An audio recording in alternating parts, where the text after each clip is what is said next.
Hey, what's up guys? Emo Cat Dad here, hanging out with you, bringing you yet another Emo Cat Dad Listens.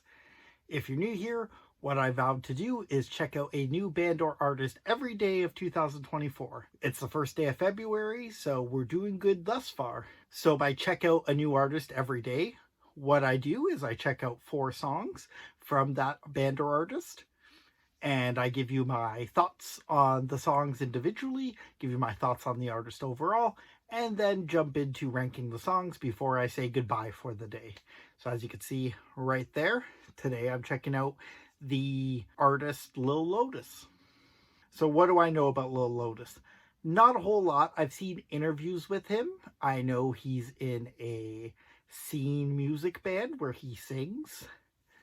I assumed he was an emo rapper based on the Lil and kind of when I started hearing about him.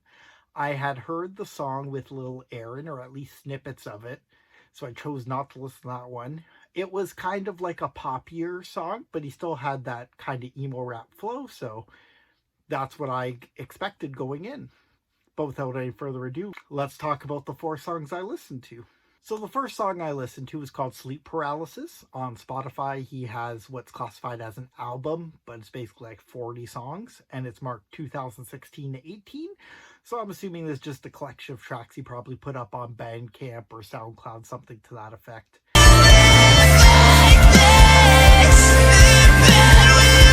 So right off the bat, I assumed, especially given the nature of the album, it would be very bedroom emo rap kind of style. It was not. It had a lot more instrumentation than I expected. The production wasn't great, which, not surprised, they probably used GarageBand or some other program that's more, low quality than studio recordings, kind of like the software I used to edit these videos. But I will say he's a much better vocalist than I imagined. He's got a very good singing voice, even when he's doing the rap flow. Very talented individual, but I will say I had a problem with the long fade out at the end. Now, normally my issue with ends of song outros is that it's just music for a minute or less. 30 seconds is about the max that I'll go before I start complaining about it. This did have lyrics the whole way out, but it faded out for like a minute. It was far too long. Next up, I went to his debut EP, and I checked out a song called Body Bag, which was the self-titled song on that EP.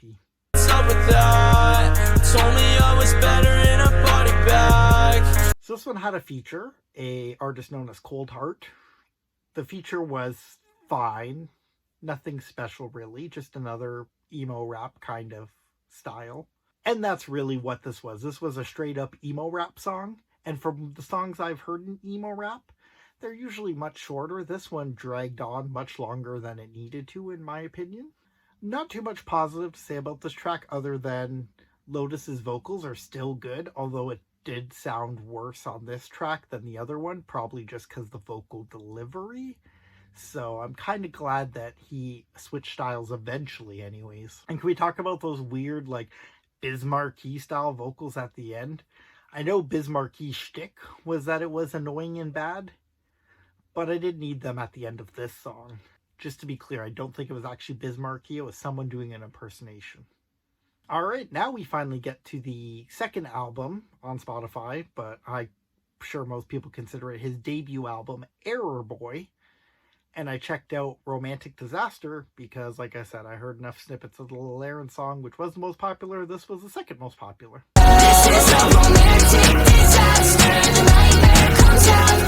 Who am I kidding? The reason I listened to this was because it had a Christy Costanza feature. She's a singer of Against the Current.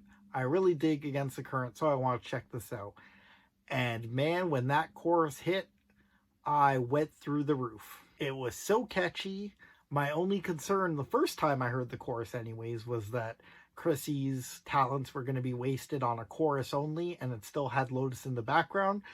But then she gets her own verse. So right away I was on board with it. Great feature overall. Enough about the chorus. Let's talk about that bridge. They did the call and return style where Lotus took a line, then Chrissy took a line, and so on and so forth for the entire bridge. It was like a back and forth thing. It was fantastic. highly recommend this track to anyone that likes good pop songs. Lil Lotus's lyrics are still very strong, just like in the last two songs. I really just can't describe it any better than emo rap with a lot of pop and rock sensibilities involved.